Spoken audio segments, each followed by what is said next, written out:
ಪ್ರಿಯ ವಿದ್ಯಾರ್ಥಿಗಳೇ, ಇವತ್ತು ನಾವು 9ನೇ ತರಗತಿಯ ಸಮಾಜ ವಿಜ್ಞಾನ ವಿಷಯದ ಪ್ರಿಯ ವಿದ್ಯಾರ್ಥಿಗಳೇ, ಈ ತರಗತಿಯಲ್ಲಿ ನಾವು 9ನೇ ತರಗತಿಯ ಸಮಾಜ ವಿಜ್ಞಾನ ವಿಷಯದ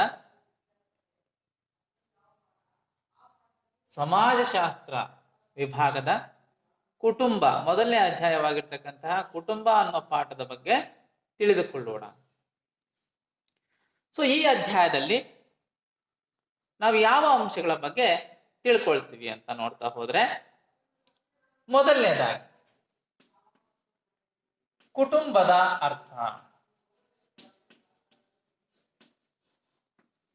ಕುಟುಂಬದ ಅರ್ಥ. ಎರಡನೆಯದಾಗಿ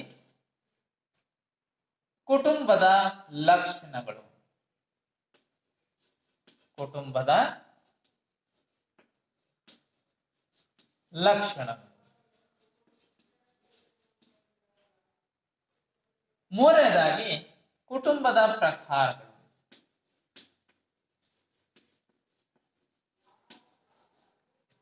ಕುಟುಂಬದ ಪ್ರಕಾರಗಳು. ಹಾಗೂ ಕೊನೆಯದಾಗಿ ಅವಿಭಕ್ತ ಕುಟುಂಬದ ಲಕ್ಷಣಗಳು. ಅವಿಭಕ್ತ ಕುಟುಂಬದ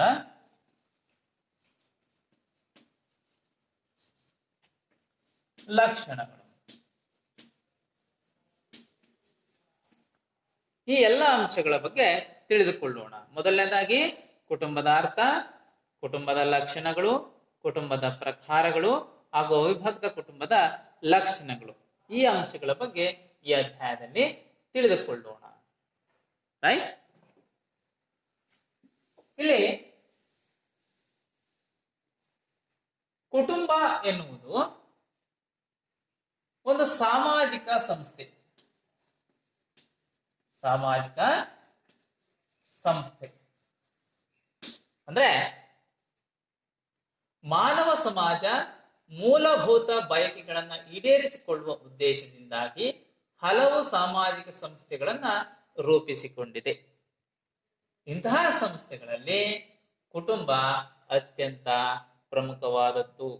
ನಾನು ಹೇಳಿದೆ, ಕುಟುಂಬವು ಒಂದು ಸಾಮಾಜಿಕ ಸಂಸ್ಥೆ. ಇದು ಮನುಷ್ಯನ ಬಯಕೆಗಳನ್ನ ಈಡೇರಿಸಿಕೊಳ್ಳುವ ಉದ್ದೇಶದಿಂದಾಗಿ ರೂಪುಗೊಂಡಿರುವ ಒಂದು ಸಂಸ್ಥೆ. ಕುಟುಂಬವು ಅತ್ಯಂತ ಸಣ್ಣ ಸಾಮಾಜಿಕ ಸಂಸ್ಥೆ. ಇದು ಒಂದು ಸಣ್ಣ ಸಾಮಾಜಿಕ ಸಂಸ್ಥೆಯಾಗಿದೆ. ಕುಟುಂಬವು ಒಂದು ಸಣ್ಣ ಸಾಮಾಜಿಕ ಸಂಸ್ಥೆಯಾಗಿದೆ. ಆದ್ರೂ ಕುಟುಂಬ ಎನ್ನುವುದು ಸಮಾಜದ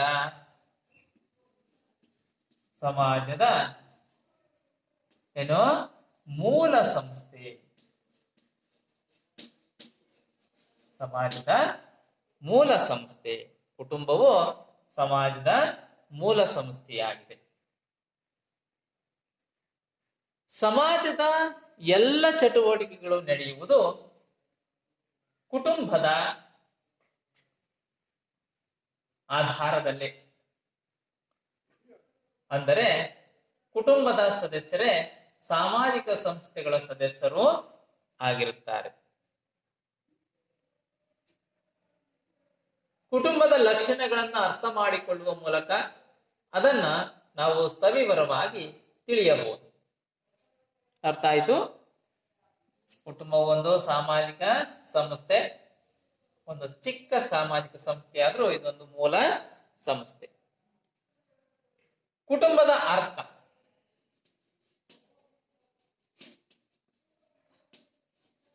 ಕುಟುಂಬದ ಅರ್ಥ.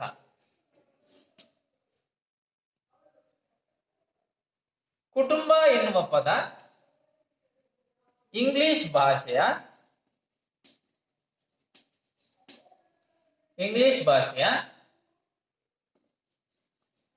ಫ್ಯಾಮಿಲಿ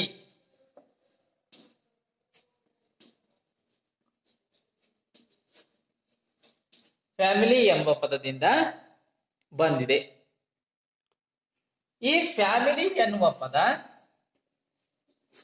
ಲ್ಯಾಟಿನ್ ಭಾಷೆಯ ಫ್ಯಾಮುಲಸ್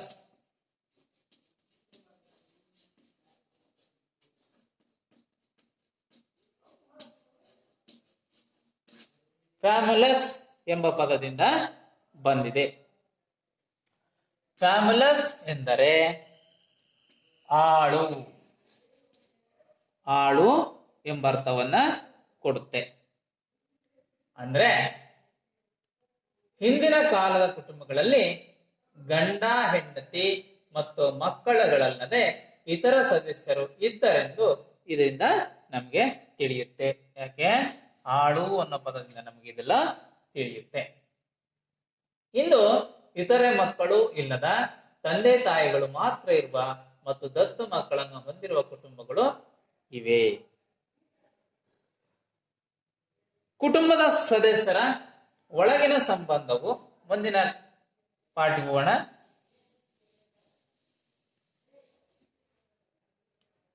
ಕುಟುಂಬದ ಸದಸ್ಯರ ಒಳಗಿನ ಸಂಬಂಧವು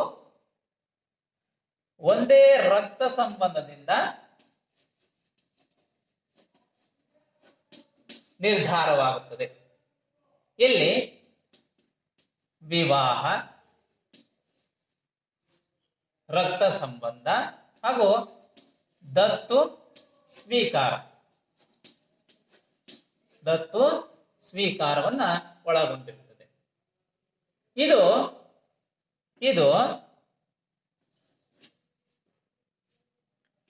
ಗಂಡ ಹೆಂಡತಿ,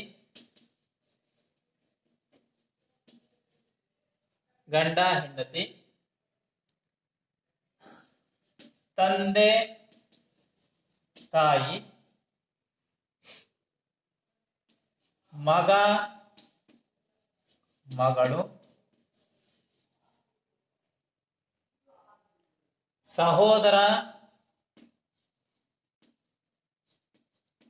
ಸಹೋದರಿ,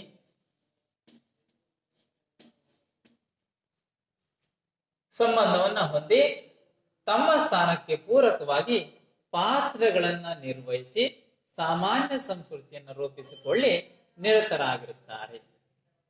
ಅರ್ಥ ಆಯ್ತಲ್ಲ? ರೈಟ್. ಹಾಗಾದ್ರೆ ಕುಟುಂಬ ಎಂದರೆ ಏನು? ಕುಟುಂಬ ಎಂದರೆ ಏನು?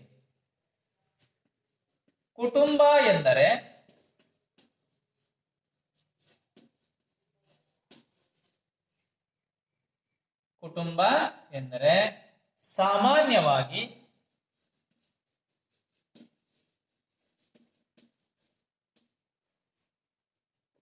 ಸಾಮಾನ್ಯವಾಗಿ ಬಹುಕಾಲ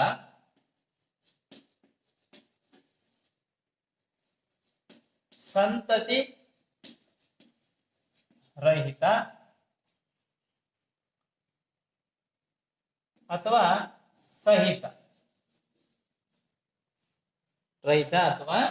ಸಹಿತ ಗಂಡ ಹೆಂಡತಿಯ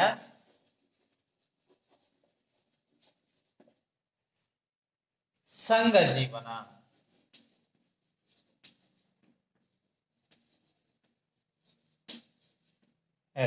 ಕುಟುಂಬ ಎಂದರೆ ಸಾಮಾನ್ಯವಾಗಿ ಬಹುಕಾಲ ಸಂತತಿ ರಹಿತ ಅಥವಾ ಸಂತತಿ ಸಹಿತ ಗಂಡ ಹೆಂಡತಿಯ ಒಂದು ಸಂಘ ಜೀವನವನ್ನೇ ನಾವು ಕುಟುಂಬ ಎಂದು ಕರೆಯುತ್ತೇವೆ. ಅರ್ಥ ಆಯ್ತು ಅನ್ಕೊಂಡಿದ್ದೀನಿ.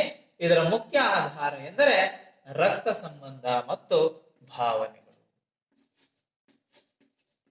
ರಕ್ತ ಸಂಬಂಧ ಮತ್ತು ಭಾವನೆಗಳು ಅದು ಕುಟುಂಬದ ಬಹುಮುಖ್ಯವಾಗಿರ್ತಕ್ಕಂತಹ ಒಂದು ಆಧಾರ ಅಂದ್ರೆ ರಕ್ತ ಸಂಬಂಧ ಮತ್ತು ಭಾವನೆಗಳು.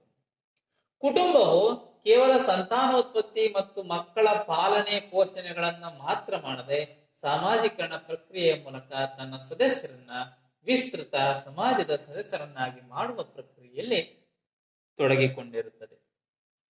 ಅಂದರೆ ಸಾಮಾಜಿಕ ನಡವಳಿಕೆ, ಅದು ಅರ್ಥ ಆಯ್ತಲ್ಲ? ಅಳಿಸೋದು ಕುಟುಂಬವು ಸಾಮಾಜಿಕ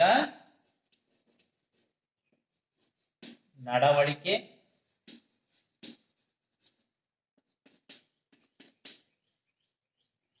ಉಡುಗೆ ತೊಡುಗೆ,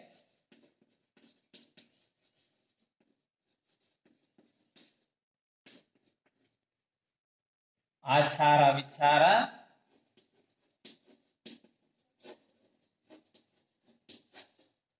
ಇತ್ಯಾದಿ ವಿಷಯಗಳನ್ನ ಅಧಿಕಾರಯುತವಾಗಿ ಕುಟುಂಬವು ನಿರ್ವಹಿಸುತ್ತದೆ. ಹೀಗೆ ನಾವು ಕುಟುಂಬದ ಅರ್ಥವನ್ನ ಹೇಳಬಹುದು. ಅರ್ಥ ಆಯ್ತು ಅನ್ಕೊಂಡಿದ್ದೀನಿ. ಮುಂದಿನ ತರಗತಿಯಲ್ಲಿ ನಾವು ಕುಟುಂಬದ ಲಕ್ಷಣಗಳ ಬಗ್ಗೆ ತಿಳಿದುಕೊಳ್ಳೋಣ. ಧನ್ಯವಾದಗಳು.